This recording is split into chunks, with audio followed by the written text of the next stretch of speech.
बिस्मिल्लाहिर्रहमानिर्रहीम। अस्सलामुअलैकुम। कैसे हैं आप सब।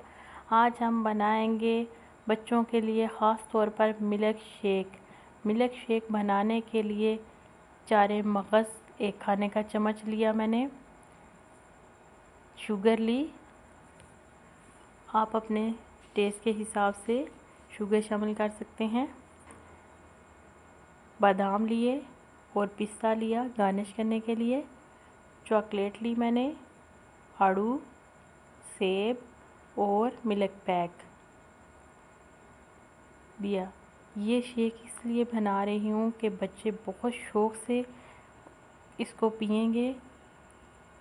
आड़ू और सेब को छील लिया और काट लिया।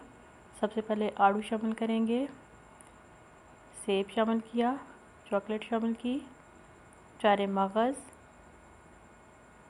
चीनी, दूध शामिल किया। इसको ग्राइंड कर लेंगे अच्छी तरह।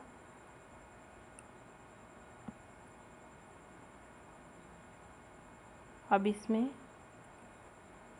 बर्फ़ के क्यूब्स शामिल करेंगे, ग्राइंड कर लेंगे। ये देखिए जी, हमारा मिल्क शेक तैयार है। बहुत ही ज़बरदस्त है। प्लीज़ मेरे चैनल को like, comment, subscribe and share कीजिएगा। इजाज़त चाहती हूँ।